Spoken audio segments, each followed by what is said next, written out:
কেমন আছেন আপনারা? আলহামদুলিল্লাহ। শুরুতে মহান রব্বুল আলামিনের দরবারে শুকরিয়া আদায় করছি, যিনি আমাদেরকে সপ্তাহের শ্রেষ্ঠ দিনে জিলকাদ মাসের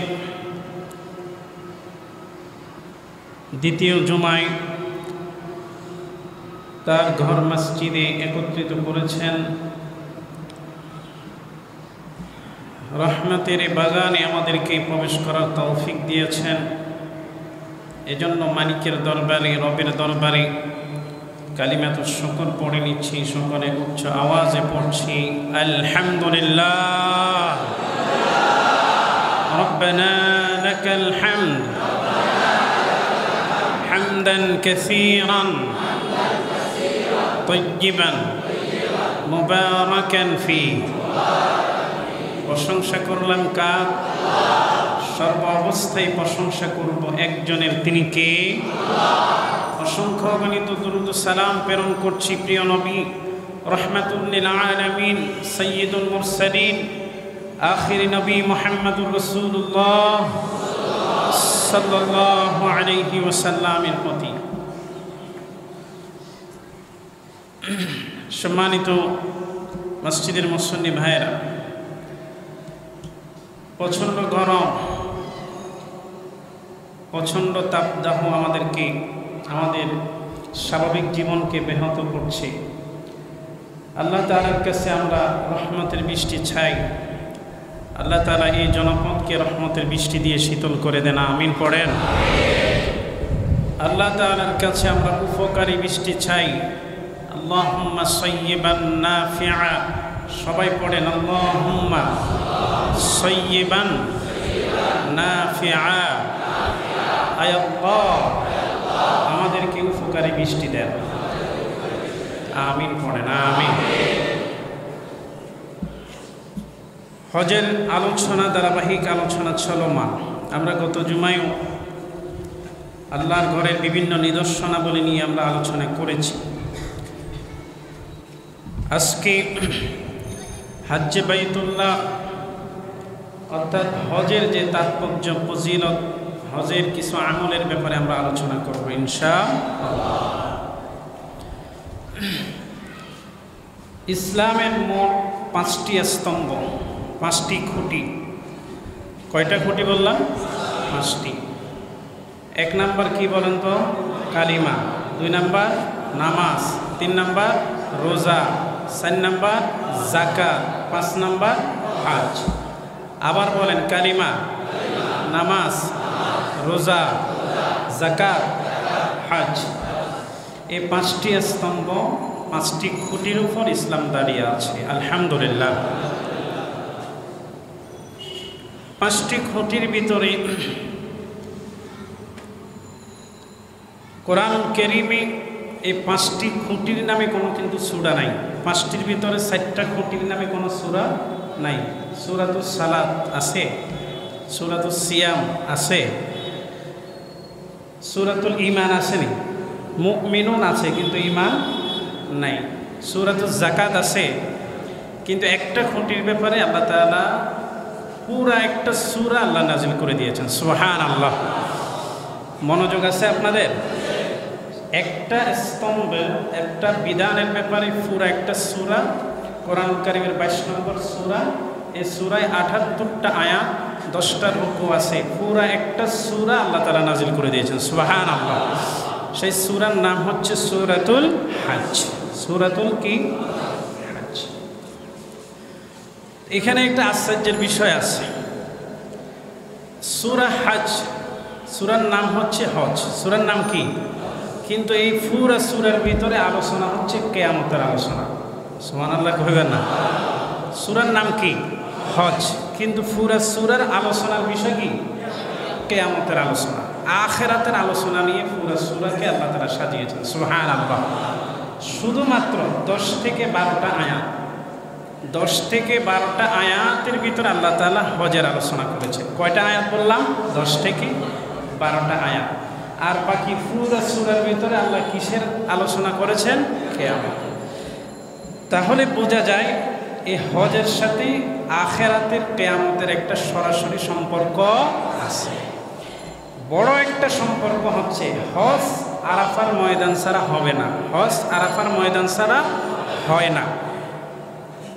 আবার কিয়ামতের মাঠও কিন্তু আরাফার ময়দান। সুবহানাল্লাহ, মিলটা দেখতে পাচ্ছেন? হজ কিন্তু আরাফা ছাড়া হয় না, আবার কিয়ামতের ময়দান, কিয়ামতের মাঠের মূল অংশ, স্টেজের অংশ হচ্ছে আরাফাতের ময়দান। সুবহানাল্লাহ, মিল আছে না নাই? এই জন্য পুরো সূরার ভিতরে আল্লাহ কিয়ামতের আখিরাতের আলোচনা করেছেন। আল্লাহু আকবার, বলেন আল্লাহ। তো আমরা আজকে এই হজের আলোচনা করব। এটি ইসলামের 5টি রকম, 5টি স্তম্ভের ভিতরে একটা উল্লেখযোগ্য স্তম্ভ, সেটি হচ্ছে হজ। মানুষ সর্বপ্রথম আল্লাহর বান্দারা মুমিন ঈমান আনার পরে কালিমা পড়ার মাধ্যমে রবের সাথে, আল্লাহর সাথে প্রেমের একটা সম্পর্ক হয়। সুবহানাল্লাহ পড়ে। কিসের সম্পর্ক হয়? ভালোবাসার, প্রেমের সম্পর্ক হয়। কিসের মাধ্যমে? কালিমার মাধ্যমে, ঈমান আনার মাধ্যমে। সুবহানাল্লাহ। তাহলে 1 নম্বর স্তম্ভ কি? ঈমান। এরপরে রবের হুকুম মানার মাধ্যমে এই সম্পর্ক দিন দিন আরো গভীর থেকে গভীর হয়। সুবহানাল্লাহ। এজন্য দুনিয়াবি সকল ব্যস্ততার মাঝেও রবের দরবারে, রবের ঘরে 5 বার গিয়ে আল্লাহর বান্দারা এই ভালোবাসার প্রমাণ দেয়। সুবহানাল্লাহ। সম্পর্কের উন্নতি করার দরকার। সম্পর্কের উন্নতি করার জন্য আল্লাহর এই বান্দারা, আল্লাহর এই পাগলরা, এই গোলামেরা সারাদিন উপবাস থাকতেও তারা দ্বিধা করে না। সুবহানাল্লাহ। শত ক্লান্ত, শত ক্ষুধার যাতনা সহ্য করেও তারা সিয়াম পালন করে। সুবহানাল্লাহ।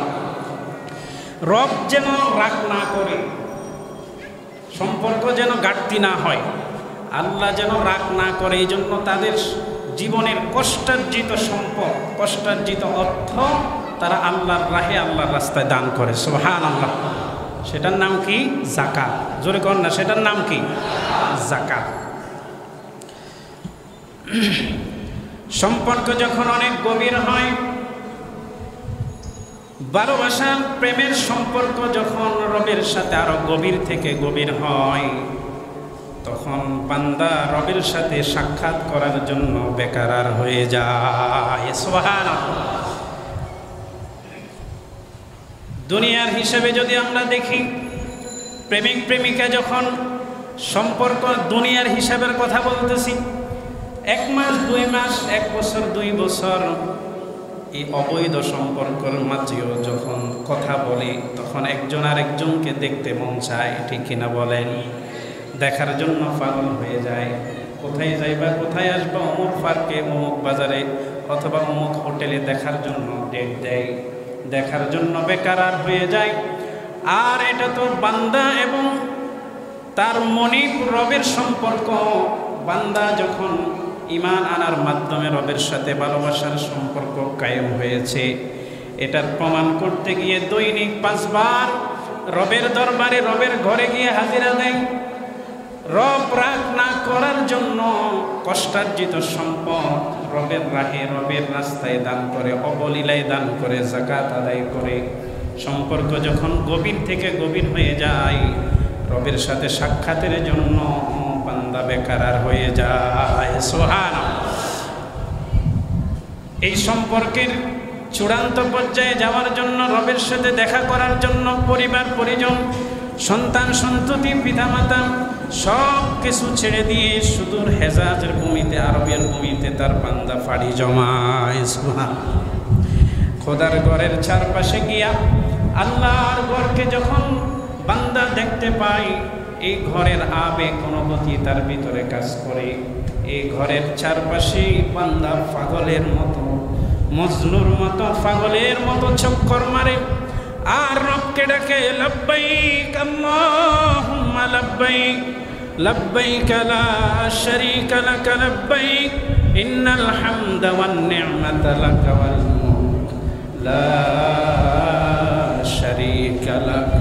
বলতে থাকে, আমার রব, আমার মালিক, তোমার সাথে ঈমান আনার মাধ্যমে লা ইলাহা ইল্লাল্লাহু মুহাম্মাদুর রাসূলুল্লাহ, আশহাদু আন লা ইলাহা ইল্লাল্লাহু ওয়া আশহাদু আন্না মুহাম্মাদান আবদুহু ওয়া রাসূলুহু। এই কালিমা পড়ার মাধ্যমে রব তোমার সাথে প্রেমের সম্পর্ক হয়েছিল। দৈনিক 5 বার তোমার ঘরে শত ব্যস্ততার মাঝেও আমি হাজিরা দিয়েছিলাম। আমার জীবনের কষ্টার্জিত সম্পদ থেকে তোমার রাহে আমি দান করেছিলাম। সম্পর্ক যখন গভীর হয়েছে তোমাকে দেখার জন্য আমি বেকারার হয়ে গিয়েছিলাম, পাগলপাড়া হয়ে গিয়েছিলাম। আজকে তোমার ঘরের সামনে এসে আমি হাজির। লাব্বাইক আল্লাহুম্মা লাব্বাইক। রব আমি হাজির, আমি হাজির, আমি হাজির। রবের এই পর্যন্ত রবের কাছে, এত কাছে যাওয়ার পরে রব আর তার এই বান্দাকে ফিরাতে পারে না। সাথে সাথে রব ঘোষণা করে, ও বান্দা কি চাস, তুই কি চাস আমাকে বল। আজকের এই সময়ে তুই যাই চাইবি আমি আল্লাহ তোকে তাই দিয়ে দেব। সুবহানাল্লাহ, আল্লাহু আকবার, আল্লাহু আকবার। এর নাম হচ্ছে হজ। এর নাম কি বলেন না? হজ। হজে মানুষ এই কারণেই যায়, রবের সাথে সম্পর্কের চূড়ান্ত পর্যায়ে পৌঁছানোর জন্য মানুষ হজ করে। ইসলামের 5 মৌলিক রুকনের একটি হলো হজ, আর এটির মূল শিক্ষা হলো মুমিন তার রবের সাথে, তার মালিকের সাথে, তার আল্লাহর সাথে সুগভীর একটা সম্পর্ক গড়ে তুলবে। সুবহানাল্লাহ, এই জন্যই হজ। তো এই সূরাতুল হজ আশ্চর্যের বিষয় হলো এই সূরার ভিতরে পুরা সূরা কিয়ামতের আলামত, আর হজের সাথে কিয়ামতের একটা সম্পর্ক আছে। তো হজ নিয়ে আমরা আজকে আলোচনা করব। হজের ব্যাপারে আমরা পরিচিত হব, হজের ফকারবেদ আমরা জানব, আর হজের কি ফাজাইল ফজিলত সেগুলো জানবো ইনশাআল্লাহ। 1 নাম্বার হজের পরিচয়। হজ অর্থ কি? আল হাজ্জু, এই শব্দের অর্থ কি? আল হাজ্জু শব্দের অর্থ হচ্ছে ওয়াল ইরাদা। আল ইরাদা, ইচ্ছা করা। কি করা বলেন? ইচ্ছা করা। হজের শব্দের শাব্দিক অর্থ কি বলেন না? ইচ্ছা করা, ইচ্ছা করা। আগে মনে মনে সংকল্প করা, সংকল্প করা, ইচ্ছা করা। সেটাকে আপনি নিয়ত বলতে পারেন, নিয়ত করা, হজের নিয়ত করা। আচ্ছা বলেন, আমাদের সবার কি হজের নিয়ত আছে? আওয়াজে তো বলেন নাই। কারো আছে, কারো নাই। আমাদের সবার কি হজ করার নিয়ত, সংকল্প, ইচ্ছা আছে? একটু হাত দেখান তো দেখি, আসলেই কি আছে? মন থেকে, মন থেকে।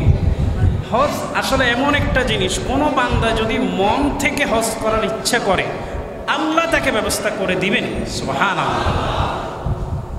আচ্ছা উদাহরণ যদি দিই, ধরেন আমি হজ, আমরা কার ঘরে যাই? কার ঘরে যাই? আল্লাহর ঘরে। তো আল্লাহর ঘরে যদি বান্দা যেতে চায়, আল্লাহ কিভাবে বারণ করে, কিভাবে নিষেধ করে? আল্লাহ কি তাকে না নিয়ে পারে? স্বাভাবিকভাবে যদি একটু চিন্তা করেন, ধরেন আমি জুমার পরে খুতবা দেওয়ার পরে আপনাকে ডেকে বললাম, যে কোনো একজনকে ডেকে বললাম, ভাই আজকে আমি আপনার ঘরে যাব বা দুপুরের খানা খাবো। কথা বুঝেন নাই আমার? জুমা খুতবা দেওয়ার পরে আমার আর আপনাদের মধ্যে একটা ভালোবাসার সম্পর্ক আছে না নাই? কথা কয় না, আছে না নাই? এটা কার জন্য? আল্লাহর জন্য। আমাদের ভালোবাসার ভিতরে কোনো স্বার্থ, কোনো উদ্দেশ্য নাই। একমাত্র উদ্দেশ্য কাকে রাজি খুশি করার জন্য? আল্লাহকে। আল্লাহর জন্য আমি আপনাদেরকে ভালোবাসি, আপনারাও আমাকে ভালোবাসেন। তো এই যে একটা ভালোবাসার ছোট্ট সম্পর্ক, তাহলে আমি যদি নামাজের পরে আপনাকে বলি, ভাই শহীদ ভাই, ওই দেখা যায় চেহারা, ভাই শহীদ ভাইকে যদি বলি, ভাই আজকে আপনার ঘরে আমি দুপুরে খানা খাবো, ওনার প্রিপারেশন নাই, প্রস্তুতি নাই, কিছুই নাই, তারপরেও বলেন তো উনি লজ্জায় পড়ে হলে আমাকে নিবে কি নিবে না? কথা কয় না ভাই, নিবে কি নিবে না? নাকি নিষেধ করবে না, হুজুর আজকে আপনাকে নিতে পারবো না, এরকম বলবে? এরকম বলতে পারবে না, লজ্জায়। কি জন্য লজ্জায়? কারণ আমাদের ভালোবাসার সম্পর্ক একমাত্র কার জন্য? আল্লাহর জন্য। তো নিবেন না আপনারা? নিবেন, লজ্জায় পড়ে হলেও নিবেন, ঠিক কিনা? প্রস্তুতি নাই, প্রিপারেশন নাই, যা আছে তা দিয়ে হলেও, যে খতিব সাহেব আমার ঘরে খাইতে চাইছে, আমি কিভাবে নিষেধ করি? একটা লজ্জায় পড়ে হলে আপনি আমাকে নিবেন। তা আচ্ছা বলেন, আমাদের সবচেয়ে আপন, সবচেয়ে কাছের কে? আল্লাহর চেয়ে বান্দার জন্য আপন কেউ কি আর আছে? তা আপনি আল্লাহকে বললেন, আল্লাহ আমার সামর্থ্য কি আছে সেটাও তুমি জানো, অ্যাবিলিটি কি আছে সেটাও তুমি জানো, কিন্তু আমার তো ইচ্ছা আমি তোমার ঘরে যাব, তোমার ঘরে গিয়ে কালো গিলাপ ধরবো, তোমার ঘরে গিয়ে তোমার ঘরের দরজায় দাঁড়িয়ে আমি লাব্বাইক বলবো তোমাকে। আমার ইচ্ছা আল্লাহ তুমি আমাকে যে কোনোভাবে নিয়ে যাও। তো আল্লাহ কি আপনাকে নিষেধ করবে? আল্লাহ কি আপনাকে না নিয়ে পারে? যদি কেউ হজের ইচ্ছা করে, হজের নিয়ত করে, আল্লাহর ঘর দেখার ইচ্ছা করে, সংকল্প করে, একদিন না একদিন ইনশাআল্লাহ তাকে আল্লাহ সেখানে নিবেনই নিবেন ইনশাআল্লাহ। এটা লিখিত প্রমাণিত, ইনশাআল্লাহ আল্লাহ আপনাকে নিবেন একদিন ইনশাআল্লাহ। তো ওইভাবে আমরা সবাই নিয়ত করবো, আল্লাহ বলেন আল্লাহ আমরা সবাই যেন আপনার ঘরের মেহমান হতে পারি। আমিন বলেন আমিন। তো এই হচ্ছে হজ। হজ মানে আল্লাহর ঘরে যাওয়ার ইচ্ছা পোষণ করা। এবার আসেন হজ কার উপর ফরজ? হজ সবার উপর কিন্তু ফরজ নয়। কোরআন কারীমে সূরা আলে ইমরান আয়াত নম্বর 97 আল্লাহ বলছেন, ওয়ালিল্লাহি আলান নাসি হিজ্জুল বাইতি মান ইসতাতাআ ইলাইহি সাবিলা। আল্লাহু আকবার। মানুষের মধ্যে যারা আমার এই ঘরে আসার সামর্থ্য রাখে, পৌঁছার সামর্থ্য রাখে, তাদের উপর আল্লাহর জন্য এই ঘরে হজ করা ফরজ। সুবহানাল্লাহ। তাহলে এই আয়াত দ্বারা প্রমাণিত যে সবার উপরে হজ কি নয়? ফরজ নয়। যাইতেই হবে, এটা আল্লাহর বিধান, আপনার উপর আসে নাই। তবে হ্যাঁ, সবাই মনে মনে ইচ্ছা নিয়ত রাখতে হবে, আমার যদি কখনো সামর্থ্য হয়, অথবা সামর্থ্য হোক না হোক সেটা মালিক আল্লাহ, তবে আমি আল্লাহর ঘরে যাব, আল্লাহ আমাকে নিয়ে যাবেন। এই নিয়ত, এই সংকল্প সবাই রাখা চাই। তবে কিছু কিছু মানুষকে আল্লাহ তারা সম্পদ দেওয়ার পরে সেটা তার উপর ফরজ হয়ে যায়। যখনই সে এই সম্পদের মালিক হয়, আল্লাহর ঘরে যাওয়া আসার যে খরচ এবং ওইখানে থাকার যে খরচ, আর এই সময়ের ভিতরে তার পারিবারিক খরচ মেটানোর মতো এবিলিটি যদি কোনো আল্লাহর বান্দার হয়ে যায়, তখন সাথে সাথে সেটা তার উপর কি হয়ে যাবে? জোরে কয় না কেন? কি হয়ে যাবে? ফরজ হয়ে যাবে। আর এই বিধানটা, এই ফরজটা সারা জীবনে একবার ফরজ হয়। কয়বার ফরজ হবে? সারা জীবনে একবার। রাসূল সাল্লাল্লাহু আলাইহি ওয়াসাল্লামের হাদিস থেকে এটি প্রমাণিত, সহিহ মুসলিম, আইয়ুহান নাস কাদ ফারাদাল্লাহু আলাইকুমুল হাজ্জা ফাহুজ্জু ফাকালা রাজুলুন আকুল্লা আমিন ইয়া রাসূলুল্লাহ فسكت حتى قالها ثلاثا فقال رسول الله صلى الله عليه وسلم لو قلت نعم لوجبت ولما يستطعتم। রাসূল সাল্লাল্লাহু আলাইহি ওয়াসাল্লাম বলছেন, আল্লাহ তাআলা তোমাদের উপর হজ ফরজ করেছেন, সুতরাং তোমরা হজ করো। এক ব্যক্তি বলল, ইয়া রাসূলুল্লাহ প্রতি বছর কি হজ করতে হবে? রাসূল সাল্লাল্লাহু আলাইহি ওয়াসাল্লাম তিনি চুপ থাকলেন। লোকটি তিনবার বলল। তিনবার সাহাবী জিজ্ঞাসা করলো, ইয়া রাসূলুল্লাহ প্রতি বছর কি হজ করতে হবে? অতঃপর রাসূলুল্লাহ সাল্লাল্লাহু আলাইহি ওয়াসাল্লাম বললেন, আমি যদি হ্যাঁ বলতাম তাহলে প্রতি বছর হজ তোমাদের উপর ফরজ হয়ে যেত। আল্লাহু আকবার। তখন রাসূল সাল্লাল্লাহু আলাইহি ওয়াসাল্লাম নিশ্চুপ ছিলেন, চুপ ছিলেন। এর দ্বারা প্রমাণিত হয় প্রতি বছর হজ করা ফরজ নয়। সারা জীবনে মানুষের উপর হজ ফরজ হয় কয়বার? একবার। এরপরে যতবার করবে এগুলো নফল হজ, এগুলো তার অনেক সম্মান মর্যাদা আল্লাহর দরবারে বাড়িয়ে দিবেন। সুবহানাল্লাহ। এরপরে আমরা জানবো হজ ফরজ হলে এটাকে বিলম্ব করার কোনো সুযোগ আছে কিনা। হজ ফরজ হলে সাথে সাথেই হজ করে ফেলা, বিলম্ব করার কোনো সুযোগ নাই। আমরা বাঙালি জাতি এই জায়গায় এসে আমরা ধরা খেয়ে গেছি। এই জায়গায় এসে আমরা খুব বেশি পিছনে পড়ে গেছি। আমরা হজকে জীবনের একেবারে লাস্ট পর্যায়ের একটা আমল হিসাবে আমরা রেখে দিই। ছেলে মেয়ে বিয়ে হয় না, ছেলে মেয়ে বিয়ে দিয়ে তারপরে হজে যাব, অথবা চাকরি রিটার্ন করে তারপরে হজে যাব, অথবা বাড়ির কাজ শেষ হয় নাই, কাজ শেষ করে হজে যাব। এভাবে নানান অজুহাতে আমরা হজটাকে, আল্লাহর এই বিধানটাকে প্যাকেট করে রেখে দিই। এরকমও হয়, এই পিছাতে এমন একটা সময় চলে আসে তখন আর আমাদের যাওয়ার কোনো উপায় থাকে না। অথবা আপনি অর্থের মালিক ছিলেন তখন আপনার উপর হজ ফরজ ছিল, আপনি বিলম্ব হওয়ার কারণে এমনও তো হতে পারে আপনার অর্থবিত্ত একসময় চলেও যেতে পারে। কথা বলেন ঠিক কি না? বিভিন্ন সমস্যা এতে হতে পারে। আর আমরা এমন একটা পর্যায়ে হজটাকে নিয়ে গেছি, যখন শরীর চলে না, যখন জীবন যৌবন সব শেষ, যখন নিজে একাও চলতে পারি না, তখন আমরা হজের জন্য টাকা জমা দিই। অর্থাৎ জীবনের লাস্ট একটা অপশন এটা রাখছি। আসলে এটা কিন্তু এটা কিন্তু ইসলাম সম্মত কোনো পদ্ধতি নয়। হজ ফরজ যখন হবে তখনই আপনি হজ করে ফেলবেন। যখন প্রাপ্তবয়স্ক হলেই ওই অবস্থায় যদি আপনার হজ ফরজ হয়, যে বছর ফরজ হয়েছে ওই বছরই হজ করার জন্য নিয়ত করবেন ইনশাআল্লাহ। এই গাফেলাতি আমাদের সমাজে বেশি, আমরা যেন এই গাফেলাতি থেকে মুক্তি পাই। আল্লাহ যেন আমাদেরকে বুঝদান করেন, আমিন বলেন। রাসূল সাল্লাল্লাহু আলাইহি ওয়াসাল্লাম বলছেন, মান আরাদাল হাজ্জা ফায়াতাআজ্জাল, যখন যে ব্যক্তি হজ করার ইচ্ছা করে সে যেন তাড়াতাড়ি তা আদায় করে নেয়, কারণ যে কোনো সময় সে অসুস্থ হয়ে যেতে পারে, অথবা তার যাওয়ার সক্ষমতাও সে হারিয়ে ফেলতে পারে, অথবা যে কোনো সমস্যার সম্মুখীন হতে সে পারে। সুতরাং যখনই তার উপর হজ করার এবিলিটি আসবে তখন সাথে সাথে সেই হজ করার জন্য ইচ্ছা পোষণ করবে, হজ করার প্রিপারেশন নিয়ে নেবে ইনশাআল্লাহ। আবার আরেকটা হাদিস থেকে রাসূল সাল্লাল্লাহু আলাইহি ওয়াসাল্লাম এর হাদিস থেকে আমরা পাই যে তোমরা তাড়াতাড়ি, যত তাড়াতাড়ি সম্ভব হজ করে ফেলো, আল্লাহর ঘরের মেহমান বনে যাও। কারণ আল্লাহর ঘর যে কোনো সময় আল্লাহ তাআলা তুলে নিতে পারেন। আল্লাহর ঘর যে কোনো সময় আল্লাহ তাআলা তুলে নিতে পারেন। পৃথিবীতে আল্লাহর ঘর নির্মাণের পরে দুইবার এটা চূড়ান্তভাবে ধ্বংস হয়ে গেছিল। রাসূল সাল্লাল্লাহু আলাইহি ওয়াসাল্লাম বলছেন ওয়ায়ুরফাউ সালিসা, যে দ্বিতীয়বার যে ধ্বংস সেটা আল্লাহ তাআলা কিয়ামতের প্রায় 7 বছর আগে, অন্য হাদিস থেকে পাওয়া যায়, এই আল্লাহর ঘরকে, কালো ঘরকে আল্লাহ আসমানে তুলে নেবেন। সুবহানাল্লাহ। তো ওই তুলে নেওয়ার আগে আগে তোমরা কি করে ফেলো? হজ করে ফেলো, বিলম্ব করো না। ওই সময়ে যদি আল্লাহ না করুক আমরা পড়ে যাই, টাকা থাকলেও কি হজ করা সম্ভব হবে? হবে না। এই জন্য যার এবিলিটি আছে সাথে সাথে কি করতে হবে? হজ করতে হবে। এরপরে আমরা জানবো সামর্থ্য থাকা সত্ত্বেও কেউ যদি হজ না করে তার কি ভয়াবহতা। রাসূল সাল্লাল্লাহু আলাইহি ওয়াসাল্লাম বলেন না সাল্লাল্লাহু আলাইহি ওয়াসাল্লাম, প্রতি জুমায় আমরা এগুলো শিখাই, তারপরে আমাদের ভিতরে অলসতা চলে আসে। আল্লাহ রসুলের নাম শুনলে কি বলতে হয়? সাল্লাল্লাহু আলাইহি ওয়াসাল্লাম। তো এগুলো কি বলে বলে আপনাদেরকে বলাইতে হবে?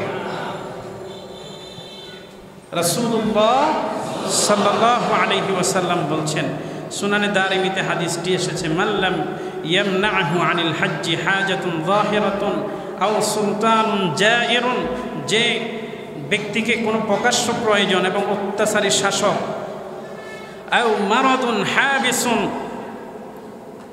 অথবা আবদ্ধকারী কোনো অসুস্থতা, যে অসুস্থতার কারণে সে হজ করতে অক্ষম, এই তিনটা কারণ ব্যতীত কেউ যদি হজ না করে মারা যায়, ফামাতা ওয়ালাম ইয়াহুজ্জা, হজ না করে কেউ যদি মারা যায়, কয়টা কারণ ছাড়া?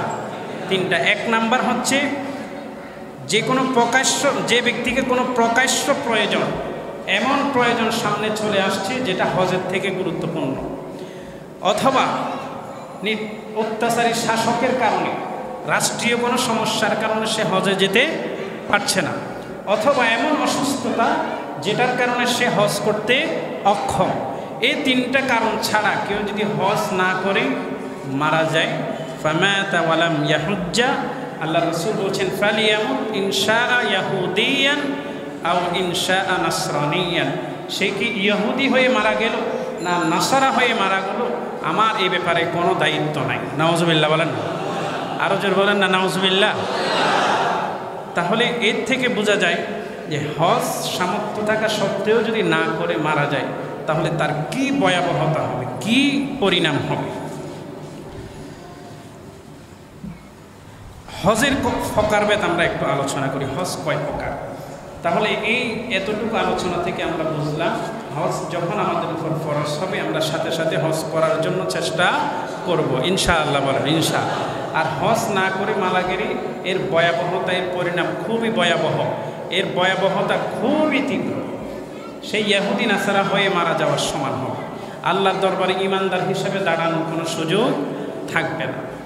আল্লাহ তাআলা আমাদেরকে হেফাজত করে না, আমিন বলে না। এরপর আমরা জানবো হজের প্রকার। হজ কয় প্রকার? হজ প্রধানত 3 প্রকার। কয় প্রকার আমার সাথে বলেন? হজে আজকে যান নাই, আগামীতে তো আমরা সবাই যাবো ইনশাআল্লাহ, ইনশাআল্লাহ। তাহলে এই বিষয়গুলো জানার দরকার আছে না নাই? আরও একটা ব্যাপার হচ্ছে, এটি ইসলামের 5টা স্তম্ভের একটা স্তম্ভ। এগুলোর প্রত্যেকটা স্তম্ভের ব্যাপারে মোটামুটি প্রাথমিক কিছু জ্ঞান সকল মুসলমান জেনে রাখা তার উপর ফরজ। তার উপর কি ফরজ? তো হজ সারা জীবন শুনছেন, হজ কয় প্রকার সেটা জানতে হবে কি হবে না? হজ কয় প্রকার বললাম? 3 প্রকার। আমার সাথে বলেন কয় প্রকার? 3 প্রকার। 1 নাম্বার হচ্ছে হজ্জে তামাত্তু, কি বলেন না? হজ্জে তামাত্তু। 2 নাম্বার হজ্জে কিরান, হজ্জে কিরান। 3 নাম্বার হজ্জে ইফরাদ, হজ্জে ইফরাদ। এই 3 প্রকার হচ্ছে হজ। এই 3 প্রকারের আলোচনা যদি আমরা করতে যাই সংক্ষেপে, হজ্জে কিরান কাকে বলে? মিকাত অতিক্রমের পূর্বে 5টা মিকাত আছে না নাই? বিভিন্ন পৃথিবীর বিভিন্ন দিক থেকে মানুষ আল্লাহর ঘরে যাবে, যাওয়ার আগে যেখান থেকে এহরাম বাঁধে ওই জায়গাকে মিকাত বলা হয়। কি বলা হয়? মিকাত। এই মিকাতের পূর্বেই উমরা এবং হজের এহরাম বাঁধা, অর্থাৎ মিকাত থেকে কিসের এহরাম বাঁধা একসাথে নিয়ত থাকবে 2টা একসাথে, যে আমি উমরা করব আগে, এরপরে কি করব? হজ করব, একই এহরামে। কয় এহরামে? একই এহরামে। যেমন এটা জিলকত মাস চলতেছে, জিলকত মাসের শেষের দিকে যারা হজে যাবে তারা একই এহরামে হজ উমরা করা সম্ভব। সম্ভব কি সম্ভব না? এখন একেবারে ফার্স্ট টাইম যারা চলে গেছে মক্কা মদিনায়, মক্কায় চলে গেছে, তারা এই লং টাইম 1-1.5 মাস একই এহরামে থাকা হয়তো সম্ভব নাও হতে পারে, ঠিক কিনা বলেন? তো এই জন্য ওনারা হজ্জে তামাত্তুর কি করবে? নিয়ত করবে। কিন্তু যারা কাছাকাছি সময়ে যাবে এক এহরামে 10-12 দিন থাকা সম্ভব। সম্ভব কি সম্ভব না? ওই অবস্থায় যদি কেউ পৌঁছে যায়, সে কিসের নিয়ত করে? হজ্জে কিরান, অর্থাৎ এহরাম একই এহরামে সে কিসের নিয়ত করবে? উমরারও নিয়ত করবে, আবার হজেরও নিয়ত করবে।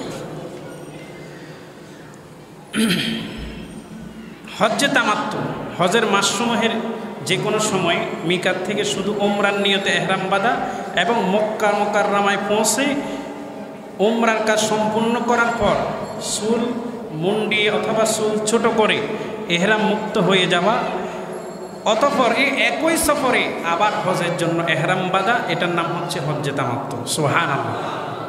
অর্থাৎ লং একটা সময়, 1.5 মাস আপনি সময় হাতে ফেলেন। এই 1.5 মাস তো এক কাপড় এহরাম বেঁধে থাকা সম্ভব নয়।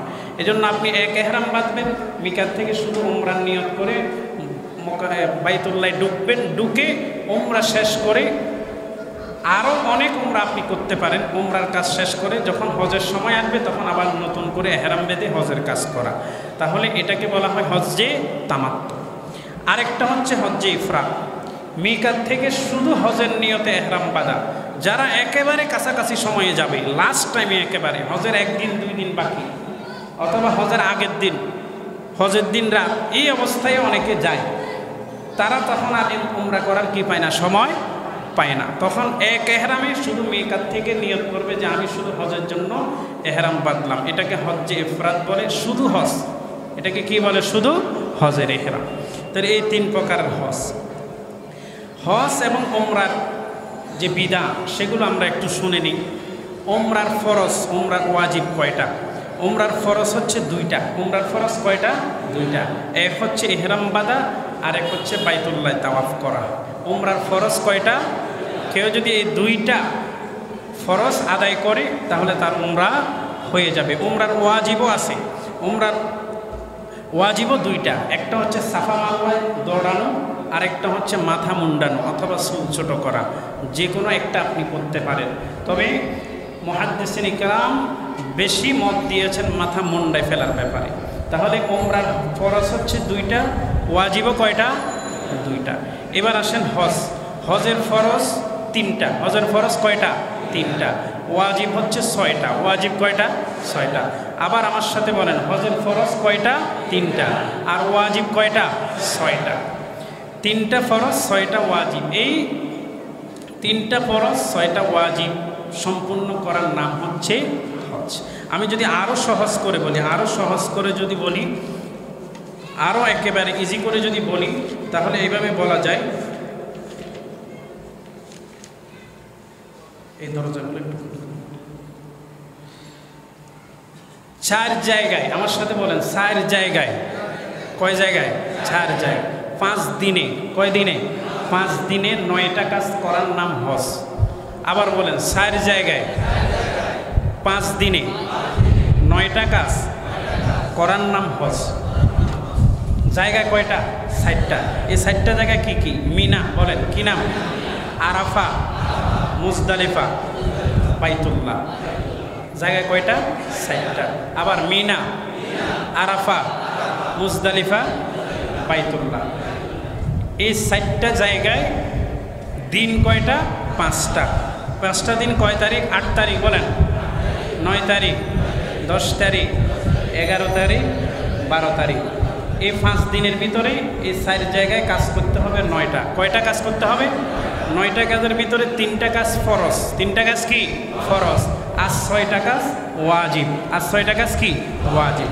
ফরজ 3টা কি কি? 1 নাম্বার হচ্ছে এহরাম বাঁধা, বলেন আমার সাথে, এহরাম বাঁধা। 2 নাম্বার হচ্ছে আরাফায় অবস্থান। কোথায় অবস্থান? 3 নাম্বার হচ্ছে তাওয়াফে জিয়ারত, বাইতুল্লাহ তাওয়াফ করা। তাহলে ফরজ কয়টা গেল? 3টা। আবার এই 3টা ফরজ আমরা বলি এহরাম বাঁধা, আরাফায় অবস্থান, বাইতুল্লাহ তাওয়াফ। এবার ওয়াজিব 6টা। 1 নাম্বার মুজদালিফায় অবস্থান, 2 নাম্বার সাফা মারওয়া সাই করা, 3 নাম্বার নির্দিষ্ট দিনগুলোতে নির্দিষ্ট সময়ে জামরাতে শয়তানকে কঙ্গর মারা, 4 নাম্বার তামাত্তু এবং হজ্জে কেরান আদায়কারীর জন্য হজের কোরবানি করা। কি করা? হজের কোরবানি করা। 5 নাম্বার মাথা মুন্ডানো অথবা চুল ছোট করা। 6 নাম্বার মিকাতের বাহির থেকে আগত লোকদের জন্য তাওয়াফে বিদা, শেষ তাওয়াফ করা। এই ওয়াজিব হচ্ছে কয়টা? 6টা। ফরজ হচ্ছে কয়টা? 3টা। তাহলে আবার যদি আমরা বলি 4 জায়গায়, বলেন 5 দিনে 9টা কাজ করার নাম হজ। হজের জন্য কবুল করেন, আমিন বলেন। আরো জোরে বলেন আমিন। সবসময় আল্লাহর কাছে চাইতে হবে, আল্লাহুম্মা রযুকনা হাজ্জা বাইতিকাল হারাম ওয়া জিয়ারাতা কবরি নবিয়িনা আলাইহিস সালাতু ওয়াস সালাম। আয় আল্লাহ, আমার রিজিকের ভিতরে, আমার তকদিরের ভিতরে, আমার তকদিরের ভিতরে, রিজিকের ভিতরে, ভাগ্যের ভিতরে তুমি দুনিয়ার আর কিছু রাখো না রাখো, একমাত্র তোমার ঘরের জিয়ারত আমার রিজিকের ভিতরে তুমি রাখবা। আমিন পড়ে না? আমিন। আয় আল্লাহ, আমার রিজিকের ভিতরে পৃথিবীর আর কিছু থাকুক আর না থাকুক, তোমার রওজা, তোমার হাবিবের রওজা সামনে গিয়ে সালাতু সালাম পাঠ করার এই সৌভাগ্য আমার তাকদীরের ভিতরে তুমি লিখে রাখবা। আমিন পড়ে না? এভাবে বেশি বেশি করে দোয়া করতে হবে। আর একেবারে কঠিন সংকল্প করতে হবে হজে যাওয়ার জন্য, একেবারে খালেস নিয়ত করতে হবে হজের জন্য, আল্লাহর কাছে চাইতে হবে, কান্নাকাটি করতে হবে। তবে ইনশাআল্লাহ আল্লাহ তাআলা একদিন না একদিন আপনাকে নিয়ে যাবেন ইনশাআল্লাহ। এরপরে আমরা হজের যে ফজিলত, এগুলো আমরা একটু আলোচনা করি। হজের পুরস্কার কি? হজের পুরস্কার, হজের পুরস্কারের ভিতরে একেবারে সবার উপরে যে পুরস্কার, সবচেয়ে দামি যে পুরস্কার, রাসূল সাল্লাল্লাহু আলাইহি ওয়াসাল্লাম বলছেন, বুখারীর হাদিস, মান হাজ্জা লিল্লাহ ফালাম ইয়ারফুস ওয়া লাম ইয়াফসুক রাজা'a কায়াউমিন ওয়ালাদাতহু উম্মুহু। বুখারীর বর্ণনা, আল্লাহর হাবিব বলছেন, যদি কোনো ব্যক্তি, যে ব্যক্তি আল্লাহকে খুশি করার জন্য হজ করল, কাকে খুশি করার জন্য? নামের পাশে আলহাস লাগাবেন এই জন্য না, কাকে খুশি করার জন্য? আলহাস না লাগালে বেশি খুশি হইতে হবে, আপনাকে হাজী সাহেব না ডাকলে বেশি খুশি হইতে হবে। যদি মনের ভিতরে আপনাকে কেউ ঘটনাচক্রে ভুলক্রমে আলহাস ডাকে নাই, হাজী সাহেব ডাকে নাই, মনে যদি কষ্ট আসে, বুঝতে হবে আপনি হজ আল্লাহর জন্য করেন নাই, আপনাকে হাজী সাহেব ডাকার জন্য করছেন, তাহলে এই হজ আল্লাহর জন্য হয় নাই। হাজী সাহেব না ডাকলে আপনি বেশি খুশি হবেন,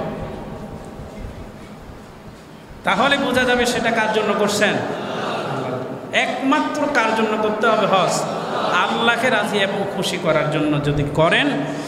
এরপরে রাসূল সাল্লাল্লাহু আলাইহি ওয়াসাল্লাম বলছেন, ওই হজে গিয়ে আপনি অশ্লীল কোনো কাজ, গুনাহের কোনো কাজ যদি আপনি না করেন, বিরত থাকেন, এবং এই হজ যে করছেন শুরু থেকে শেষ পর্যন্ত প্রত্যেকটা টাকা, প্রত্যেকটা পয়সা যদি নিট অ্যান্ড ক্লিন হয়, নিখুঁত হয়, এই হজ যদি আল্লাহর জন্য হয়, হজে গিয়ে যদি আপনি অন্যায় কোনো কাজ না করেন, কারো কষ্টের কারণ না হন, কাউকে ইচ্ছাকৃত কষ্ট না দেন, গালিগালাজ না করেন, অশ্লীল কথা না বলেন, কোনো ছোট গুনাহের কাজও যদি না করেন, রাসূল সাল্লাল্লাহু আলাইহি ওয়াসাল্লাম বলছেন, সে বাংলাদেশ থেকে বিমানে গুনাহভর্তি বিমান নিয়ে যাবে, আর যখন হজ শেষ করে এই ক্রাইটেরিয়ার ভিতরে হজ শেষ করে যখন সে বাংলাদেশে আসবে, তখন আজকে মায়ের গর্ভ থেকে ভূমিষ্ঠ হওয়া সন্তানের মতো সে নিষ্পাপ হয়ে আসবে।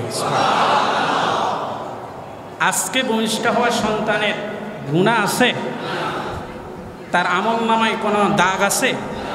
ঠিক ওই অবস্থায় একটা সন্তান যেমন একেবারে নিট ক্লিন থাকে, যে ব্যক্তি হজ এভাবে করতে পারবে একমাত্র কার জন্য? আল্লাহর জন্য। এবং হজে গিয়ে সকল গুনাহ, বড় ছোট সব গুনাহ থেকে নিজেকে বিরত রেখে, কাউকে কষ্ট না দিয়ে, কারো কষ্টের কারণ না হয়ে। আর আমাদের দেশের অধিকাংশ হাজি সাহেবরা দেখবেন হজে গেলে গালিগালাজ বেড়ে যায়। কথা বলেন ঠিক কিনা? এইটা এমনি হয়েছে কে, এটা এমনি হয়েছে কে, এ খানা দুপুরবেলায় মাংস দেওয়ার কথা, মাছ দিছে কেন? মানে মোয়াল্লিমের মা থেকে নিয়ে বংশগোষ্ঠী সব উদ্ধার করে। কথা বলেন ঠিক কিনা? সবচেয়ে মুখ নোংরা হয়ে যায় এই যে পরীক্ষা। হজ মানে কিন্তু কষ্ট। হজ মানে কি বললাম? কষ্টের কাজ। আপনি সেখানে কষ্ট করার জন্যই গেছেন। ত্রুটি বিচ্ছুতি যেগুলো আছে সেগুলোকে মেনে নিয়ে তাকে যদি কোনোভাবে পানিশমেন্ট দিতে হয়, সেটা দেশে এসে করেন। বিচার আছে, বিচার আচারের মাধ্যমে সামাজিকভাবে সেটা সুরাহা করেন। কিন্তু সেখানে উপস্থিত আপনার মুখ খারাপ করে, তাকে গালিগালাজ করে আপনার হজ নষ্ট করার কোনো কারণ নেই। এইভাবে নিট অ্যান্ড ক্লিন, একেবারে নিখুঁতভাবে যদি আপনি হজ করতে পারেন, হজের যাবতীয় খরচ এখান থেকে একেবারে নিবন্ধন করা থেকে হজ শেষ করে বাড়িতে ঢুকা পর্যন্ত প্রত্যেকটা পয়সা শতভাগ হালাল হতে হবে। শতভাগ কি হইতে হবে? হালাল। দুর্নীতির টাকা দিয়ে হজ করবেন আর হাজি সাহেব হয়ে যাবেন, আল্লাহ আপনাকে জান্নাত দিয়ে দিবে, এরকম নাকি? চুরির টাকা, ডাকাতির টাকা, এগুলো দিয়ে হজ হবে? অন্যায়ভাবে জুলুম করে মানুষের উপর, মানুষের হক আদায় না করে আপনি হজ করতে চলে গেছেন, অথচ অনেক মানুষ আপনার জন্য মাজলুম, অনেক মানুষ আপনার দ্বারা জুলুমের শিকার হয়েছে। এই হজ আদায় হবে না। নিট অ্যান্ড ক্লিন যদি হতে পারেন, বাংলাদেশে যখন শাহজালাল বিমানবন্দরে বা শাহ আমানত বিমানবন্দরে পা রাখবেন, তখন আপনার উদাহরণ হচ্ছে আজ সদ্য মায়ের গর্ভ থেকে বের হওয়া, মায়ের গর্ভ থেকে ভূমিষ্ঠ হওয়া একেবারে নবজাতক শিশুর মতো আপনি হয়ে গেলেন। সুবহানাল্লাহ। আল্লাহর হাবিব বলেন, মান হাজ্জা ফালাম ইয়ারফুস, যদি কেউ হজ করে এবং এই হজের ভিতরে গিয়ে যদি সে সকল প্রকার অশ্লীলতা থেকে, গুনাহ থেকে বেঁচে থাকে, গুনার সকল কাজ থেকে যদি সে বেঁচে থাকতে পারে, গুফিরা লাহু মা তাকদ্দামা মিন যামবি, আল্লাহ তাআলা তার জীবনের বিগত জীবনের সব গুনাহ আল্লাহ মাফ করে দিবে। সুবহানাল্লাহ। সব গুনাহ আল্লাহ তাআলা মাফ করে দিবেন। সুবহানাল্লাহ। তার আরেকটা ব্যতিক্রম প্রতিদান, ব্যতিক্রম পুরস্কার হলো হজ্জে মাবরুর। হজ্জে মাবরুরের প্রতিদান পুরস্কার একটু ব্যতিক্রম। বলে হুজুর হজ্জে মাবরুর কি? যে হজ কবুল হয়েছে ওই হজকে বলা হয় হজ্জে মাবরুর। সুবহানাল্লাহ। যে হজ আল্লাহর দরবারে কি হয়েছে? কবুল হয়েছে, ওই হজকে হাদিসের ভাষায় কি বলা হয়? হজ্জে মাবরুর। আমার সাথে বলেন, এই শব্দগুলো জানার দরকার। হজ্জে মাবরুর বলেন, হজ্জে মাবরুর। রাসূল সাল্লাল্লাহু আলাইহি ওয়াসাল্লাম বলছেন, আল উমরাতু ইলাল উমরাতি কাফারাতুন লিমা বাইনাহুমা।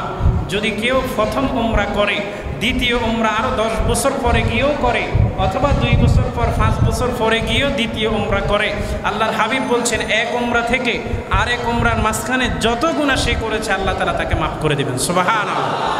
ওয়াল হজ্জুল মাবরুর লাইসা লাহু জাযাউন ইল্লাল জান্নাহ। এই হাদিসের শেষ অংশে আল্লাহ রাসূল সাল্লাল্লাহু আলাইহি ওয়াসাল্লাম বলছেন, আর কবুল হওয়া হজের কি পরিণাম, কি পরিণতি, কি পুরস্কার তোমরা কি জানো?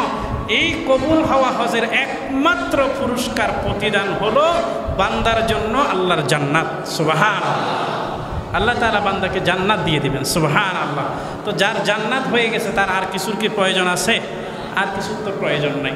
এই জন্য হজ্জে মাবরুর যেটা, কবুল হওয়া হজ যেটা, সেটার প্রতিদান পুরস্কার হচ্ছে আল্লাহর জান্নাত। জোরে বলেন কি? আল্লাহ জান্নাত। হজের ফজিলত, হজ এবং উমরাকারীদের দোয়া আল্লাহ তাআলা কবুল করেন। সুবহানাল্লাহ বলেন। শুধু তাদের নিজের দোয়া তাদের জন্য কবুল করেন তা নয়, এই হজ এবং উমরাকারীরা যাদের জন্য দোয়া করবে তাদের দোয়াও আল্লাহ তাআলা কবুল করবেন। সুবহানাল্লাহ। এই জন্য হাজী সাহেবরা আসলে প্রথমে তাদের সাথে সাক্ষাৎ করে তাদের থেকে দোয়া নেওয়া, তাদের কাছে দোয়া চাওয়া, হাজী সাহেব আমার জন্য একটু আল্লাহর কাছে দোয়া করেন, কারণ তার দোয়া আল্লাহ কি করবেন? কবুল করবেন। অথবা হাজী সাহেব যাওয়ার সময়, ওমরাকারী যাওয়ার সময় যদি সম্পর্ক থাকে, দেখা হয়, সাক্ষাৎ হয়, এটা বলা যে ভাই একটু বাইতুল্লাহ গিয়ে আমার জন্য আল্লাহর কাছে দোয়া করবেন। বলতে পারবো না ইনশাআল্লাহ, কারণ তাদের দোয়া আল্লাহ কি করেন? কবুল করেন। তাদের নিজের দোয়াও কবুল করেন। ওয়াল হুজ্জাজ ওয়াল উম্মার ওয়াফদুল্লাহ, হাজি এবং উমরাকারী তাদের দোয়া আল্লাহ তাআলা কবুল করেন। সুবহানাল্লাহ। দুআহুম ফাআজাবু ওয়াসালুহু ফাআতাহুম, শুধু তাদের নিজের দোয়া কবুল করেন তা নয়, তারা যাদের জন্য দোয়া করেন তাদের দোয়া আল্লাহ তাআলা কবুল করেন। সুবহানাল্লাহ, সুবহানাল্লাহ। হাজিদের গুনাহ আল্লাহ তাআলা মাফ করে দেন, শুধু তাদের গুনাহ মাফ করে দেন তা নয়, তারা যাদের জন্য অন্য কারো জন্য যদি গুনাহ মাফ চায় আল্লাহ তাআলা তাদের গুনাহ মাফ করে দেন। সুবহানাল্লাহ। হাজী সাহেব গিয়ে বললেন, আল্লাহ তোমার ঘরে আমি হাজিরা দিতে এসেছি, তোমার ঘরের মেহমান হয়েছি, আমার জীবনের গুনাহ তুমি মাফ করে দাও। আল্লাহ বলে দিলাম। সুবহানাল্লাহ। বলে আমার সমাজে, আমার আশেপাশে আমার যত বন্ধু বান্ধব আছে, আমার দেশে যত ইমানদার মুসলমান আছে, সকলের গুনাহ তুমি মাফ করে দাও। আল্লাহ তাআলা বলেন সেটাও মাফ করে দিলাম। সুবহানাল্লাহ। হাজী সাহেবের গুনাহ মাফ হয়ে যায় তার দোয়ায়। সে যদি অন্য কারো জন্য দোয়া করে গুনাহ মাফের সাথে সাথে সেটাও মাফ হয়ে যায়। সুবহানাল্লাহ। রাসূল সাল্লাল্লাহু আলাইহি ওয়াসাল্লামের আরেকটি হাদিস আমরা আলোচনা করি। হজ উমরাহ বৃদ্ধ, দুর্বল এবং নারীদের জন্য উত্তম জিহাদ। সুবহানাল্লাহ। নারীরা তো জিহাদের ময়দানে কি যুদ্ধ করতে পারবে না? পারবে। বৃদ্ধ, দুর্বল একটাকে 80 বছরের বুড়াকে যুদ্ধের ময়দানে যেতে পারবে? ছোট শিশু যারা আছে, দুর্বল যারা আছে, বৃদ্ধ যারা আছে, দুর্বল যারা আছে, রোগের কারণে দুর্বল, সে কি হজ করতে পারবে? হজ অনেক কষ্টের আমল, অনেক কষ্ট সেখানে। তো এই জন্য এই কোনোভাবে যদি তারা হজ করতে পারে, জেহাদের ময়দানে না গিয়েও তারা মুজাহিদের সওয়াব পাবে। সুবহানাল্লাহ। জেহাদের সওয়াব তারা পাবে। হাদিসে এসেছে রাসূল সাল্লাল্লাহু আলাইহি ওয়াসাল্লাম বলেন, আল হাজ্জু জিহাদুন কুল্লি দাঈফিন, হজ হলো প্রত্যেক দুর্বলের জন্য জিহাদ শুরু। সুবহানাল্লাহ। কষ্ট করে যদি আমাদের দেশ থেকে যে বুড়াগুলো যায় হুইল চেয়ারে করে হজ করে কি করে না? হুইল চেয়ার ছাড়াও বিভিন্ন মানুষের সহযোগিতা অনেকে হজ করে, এটি তাদের জন্য জিহাদের সওয়াবেরও কারণ হবে। সুবহানাল্লাহ। আর হজের মাধ্যমে, উমরার মাধ্যমে আল্লাহ তাআলা তার সম্পদে বরকত দান করেন। সুবহানাল্লাহ। একেবারে নগদ পুরস্কার। হজের কি পুরস্কার বলেন না? নগদ পুরস্কার হচ্ছে তার রিজিকে আল্লাহ বরকত দিয়ে দিবেন। সুবহানাল্লাহ। কোনো মানুষ যদি ভিক্ষা করেও হজে যায় তার রিজিকে আল্লাহ তাআলা বরকত দিবেন। সুবহানাল্লাহ। এটা একেবারে নগদ পুরস্কার। রাসূল সাল্লাল্লাহু আলাইহি ওয়াসাল্লাম বলছেন, তাবিউ বাইনাল হজ্জি ওয়াল উমরা ফাইন্নাহুমা ইয়ানফিয়ানিল ফাকরা ওয়ায যুনুব, তোমরা হজ ও উমরা বারবার আদায় করো, কেননা এটা তোমাদের দারিদ্রতা এবং গুনাহকে এমনভাবে মুছে দেয় যেমনিভাবে গরম লোহার ভিতর থেকে এই আগুন গরম লোহার সব জংকে ফেলে দেয়। সুবহানাল্লাহ বলে, সব জং থেকে এই লোহাকে ফ্রেশ করে ফেলে। ঠিক একইভাবে তোমাদের দারিদ্রতাও আল্লাহ তাআলা মুছে দিবেন, তোমাদের গুনাহও আল্লাহ তাআলা মুছে দিবেন। সুবহানাল্লাহ। হাজী সাহেবরা যতবার তালবিয়া পাঠ করে লাব্বাইক আল্লাহুম্মা লাব্বাইক পড়েন, লাব্বাইক আল্লাহুম্মা লাব্বাইক লাব্বাইক লা শারীকা লাক লাব্বাইক ইন্নাল হামদা ওয়ান নি'মাতা লাক ওয়াল মুলক লা শারীকা লাক। যতবার লাব্বাইক লাব্বাইক, একজন হাজী কত লক্ষবার যে আল্লাহকে ডাকে লাব্বাইক লাব্বাইক বলে, যতবার লাব্বাইক লাব্বাইক বলে ফেরেশতারা তাকে বলে তোমার জন্য জান্নাতের সুসংবাদ, তোমার জন্য জান্নাতের সুসংবাদ। সুবহানাল্লাহ। যতবার সে লাব্বাইক বলবে ততবার আল্লাহর পক্ষ থেকে জান্নাতের ঘোষণা। সুবহানাল্লাহ। বাইতুল্লাহ যে তাওয়াফ করে হাজী সাহেবরা, তাওয়াফে কত কদম লাগে এটা কি গণা না আগনা? এটা তো গণা নাই। আপনি ভিতরে ফেলে তো আলহামদুলিল্লাহ, যদি বাহির দিয়ে তাওয়াফ করতে হয়, উপরে তাওয়াফ করতে হয়, বা মসজিদে হারামের ভিতর দিয়ে তাওয়াফ করতে হয়, তাহলে এক তাওয়াফে আপনার কত শত কত হাজার কদম লাগবে, অনেক বড় এরিয়া। তারা রাসূল সাল্লাল্লাহু আলাইহি ওয়াসাল্লাম বলছেন তার প্রত্যেকটা কদমেই আল্লাহ তাআলা তার এক একটা গুনাহ মাফ করে দেন। সুবহানাল্লাহ। তার 10টা মর্যাদা আল্লাহ তাআলা বাড়িয়ে দেন। সুবহানাল্লাহ। তার গুনাহ আল্লাহ তাআলা জড়িয়ে দেন। সুবহানাল্লাহ। এরপরে আছে হাজরে আসওয়াদ।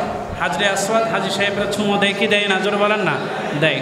রাসূল সাল্লাল্লাহু আলাইহি ওয়াসাল্লাম বলছেন অবশ্যই আল্লাহ তাআলা কিয়ামতের দিন হাজরে আসওয়াদকে উঠাবেন, সুবহানাল্লাহ পড়েন, উঠাবেন, উঠে তাকে দুইটা চোখ দান করবেন, সুবহানাল্লাহ বলেন না। এটা তো একটা পাথর, এটা একটা কি পাথর। হাজরে আসওয়াদ মাকাম ইব্রাহিম, এই দুটোটা কি বলেন না, জান্নাতি পাথর, জান্নাতি ইয়াকুত পাথর। এই দুইটা পাথরের ভিতরে বিশেষ করে হাজরে আসওয়াদকে কিয়ামতের মাঠে আল্লাহ তাআলা তুলবেন, তুলে তাকে দুইটা চোখ দিবেন, একটা জিহ্বা দিবেন, একটা মুখ দিবেন, আর বলবেন দেখো তো তোমাকে কে কে চুম্বন দিয়েছে, কে কে ইশারায় চুম্বন দিয়েছে, কে কে মুখে চুম্বন দিয়েছে, কে তোমাকে স্পর্শ করেছে, সবাইকে একটু দেখো, দেখো আর নাম বলো। ওই দেখবে আর নাম বলবে, তাদেরকে দেখে দেখে আল্লাহ তাআলা জান্নাতে পাঠিয়ে দিবেন, সুবহানাল্লাহ। এই হাজরে আসওয়াদের সাক্ষ্য আল্লাহ তাআলা গ্রহণ করবেন। হাজরে আসওয়াদ যারা স্পর্শ করে, যারা দূর থেকে স্পর্শ করে সেটাও ঠিক আছে, যারা সরাসরি স্পর্শ করে, সবাইকে হাজরে আসওয়াদ কিয়ামতের মাঠে চিনবে, তার চক্ষু দিয়ে দেখে দেখে চিনবে এবং মুখ দিয়ে আল্লাহর কাছে তাদের জন্য সুপারিশ করবে, সুবহানাল্লাহ। এরপরে সাফা মারওয়ার সাই, এটা অনেক গুরুত্বপূর্ণ। রাসূল সাল্লাল্লাহু আলাইহি ওয়াসাল্লাম বলছেন তোমরা সাফা মারওয়াতে সাই করো, যে সাই তোমরা করো এক একটা সাইতে 70 জন দাস মুক্ত করার সওয়াব তোমার আমলনামায় দেওয়া হবে, সুবহানাল্লাহ। কয়টা দাস? আমরা তো জীবনে একটা দাসও মুক্ত করতে পারলাম না, এখন দাসপ্রথা নাই, তারপরেও দাসপ্রথা যদিও থাকতো এখন এক একটা দাসের মূল্য কত, কোটি কোটি টাকা হইতো কি হইতো না? তাহলে একবার সাফা মারওয়া সাই করা মানে 70টা দাস আল্লাহর রাস্তায় মুক্ত করে দেওয়ার সওয়াব, সুবহানাল্লাহ, সুবহানাল্লাহ। এরপরে লাস্ট আসেন আরাফার ময়দানে অবস্থান, সুবহানাল্লাহ পড়েন। আরাফার ময়দানে হাজিদের অবস্থান, সব ধরনের তাদের জীবনের গুনাহ আল্লাহ তাআলা সাথে সাথে মাফ করে দেন, সুবহানাল্লাহ। আল্লাহর হাবিব বলেন আমার বান্দারা দূর দূরান্ত থেকে পথ অতিক্রম করে ক্লান্ত বদনে জান্নাতের আশায় আমার কাছে এসেছে। আল্লাহ তাআলা তাদের উদ্দেশ্য করে বলেন তোমাদের গুনাহ যদি বালুর কণা পরিমাণ হয়, পৃথিবীতে যত বালু আছে, যত বালি পৃথিবীতে আছে, বালু পরিমাণও যদি তোমাদের গুনাহ হয়, শুধু তাই নয় আমি যে বৃষ্টি বর্ষণ করি, বৃষ্টির প্রত্যেকটা ফোঁটা পরিমাণও যদি তোমাদের গুনাহ হয়ে যায়।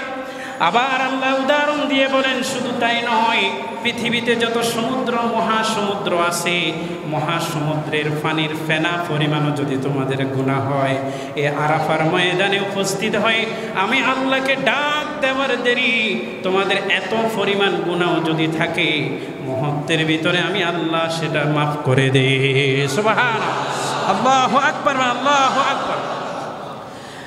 আল্লাহ ডাক ডেকে ডেকে বলেন হে আমার বান্দারা তোমাদেরকে ক্ষমা করা হয়েছে, শুধু তোমাদেরকে ক্ষমা করা হয়েছে তা নয়, তাকেও ক্ষমা করা হয়েছে যার ব্যাপারে তোমরা সুপারিশ করেছো, সুবহানাল্লাহ।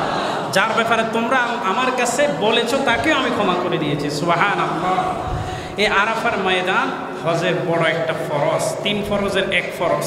এই আরাফার ময়দানে গেলে আল্লাহ তাআলা বান্দাকে মাফ করে দেন, সুবহানাল্লাহ। এই আরাফার ময়দান আল্লাহর বড় নিদর্শন, বড় কুদরতি রহমতের একটা ময়দান, সুবহানাল্লাহ। যখন 1 লক্ষ মানুষ গিয়েছিল হজে, 2 লক্ষ মানুষ গিয়েছিল, তখনও আরাফার ময়দান ফুরে গেছে, সুবহানাল্লাহ। আবার এখন 40 লক্ষ মানুষ যায়, তখনও আরাফার ময়দান ফুরে যায়, সুবহানাল্লাহ। আরাফার ময়দান নির্দিষ্ট একটু সীমানা আছে, সীমানার বাইরে যদি কেউ অবস্থান করে তার হজ হবে না, এই সীমানার ভিতরেই অবস্থান করতে হবে। এই সীমানা পৃথিবীর শুরু থেকে এখন পর্যন্ত এবং কিয়ামত পর্যন্ত এই সীমানাই থাকবে, বাড়ানোর কোনো সুযোগ নাই। সেখানে 1 লক্ষ দিয়ে আল্লাহ এটাকে ভরিয়ে দিয়েছেন, আবার 40 লক্ষের জায়গাও আল্লাহ তাআলা এখানে করে দিচ্ছেন, কারণ এই ময়দান, এই আরাফার ময়দান পৃথিবীর বুকে আল্লাহর জ্বলন্ত নিদর্শন, একেবারে চাক্ষুষ এক তরতাজা একটা নিদর্শন, সুবহানাল্লাহ। এটি কিয়ামতের মাঠের স্টেজ হবে। আল্লাহ তাআলা আমাদের সবাইকে হজ্জে মাবরুর নসিব করেন, আমিন বলেন। জিয়ারতে মদিনা নসিব করেন, আমিন বলেন। হজে তো আমরা সবাই যেতে চাই। 3টা কাজ করবেন। কয়টা কাজ? 3টা কাজ করলে খুব তাড়াতাড়ি আল্লাহর ঘরে আপনি যেতে পারবেন। কয়টা কাজ বললাম? এটা জানার দরকার আছে না আপনাদের?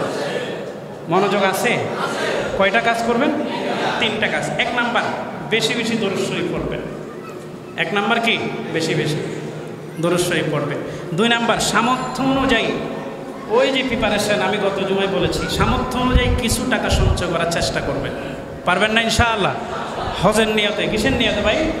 হজের নিয়তে। কিছু টাকা, একেবারে বছরে আপনি যদি 10,000 টাকাও রাখেন, এটা হজের নিয়তে রাখেন। কিসের নিয়তে ভাই বললাম? হজের নিয়তে। 1 নাম্বার বেশি বেশি দরুদ শরীফ, বেশি বেশি কি দরুদ শরীফ। 2 নাম্বার কিছু টাকা সঞ্চয় করা, হজের প্ল্যানিং করা। হজ বিমা করতে পারেন, হজের প্ল্যানিং করতে পারেন যে কিভাবে আমি যাব, 7 লক্ষ টাকা জোগাড় করব। আপনি প্ল্যানিং করছেন, আল্লাহ তাআলাও প্ল্যানিং করছে। হয়তো অন্যভাবে আল্লাহ আপনাকে পাঠাবেন, কিন্তু আপনার প্ল্যানিং কে দেখতেছেন? জোরে বলেন না, কে? আল্লাহ দেখতেছেন। 3 নাম্বার যেটা করবেন, যারা সত্য হজ থেকে এসেছে অথবা উমরা করে এসেছে তাদের কাছে দোয়া চাইবেন। তাদের কাছে কি চাইবেন? কয়টা কাজ বললাম? 3টা কাজ। তাদের সাথে দেখা করার চেষ্টা করবেন। হাজী সাহেব এসে আপনার সাথে দেখা করবেন না, আপনি গাড়ি ভাড়া দিয়ে গিয়ে হাজী সাহেবের সাথে দেখা করবেন। পারবেন না ইনশাআল্লাহ? তাদের থেকে দোয়া নেবেন। এটা বলবেন অন্তত, ভাই আমার জন্য শুধু এই দোয়াটা করো তুমি এই মুহূর্তে, আমি যেন আল্লাহর ঘরে যেতে পারি। পারবেন না ইনশাআল্লাহ? এই 3টা কাজ। 1 হচ্ছে বেশি বেশি দরুদ পড়া, 2 হচ্ছে কিছু প্ল্যানিং করা হজের জন্য, 3 নাম্বার হচ্ছে হাজী সাহেবের কাছে দোয়া করা, দোয়া চাওয়া। আল্লাহর কাছেও বেশি বেশি বলা। হাজী সাহেব যদি পান, উমরাকারী যদি পান, এই যে হজের মৌসুম, হজ শেষ করে এলাকায় অনেক হাজী সাহেব আসবেন, তাদের থেকে দোয়া নেওয়া, তাদের থেকে হজের জন্য দোয়া নেওয়া। আল্লাহ তাআলা আমাদের সবাইকে আল্লাহর ঘরের মেহমান করুক, মেহমান হিসেবে কবুল করেন। সকলে বলেন আমিন। ওয়া মা তাওফীক ইল্লা বিল্লাহ। আসসালামু আলাইকুম ওয়া রাহমাতুল্লাহ।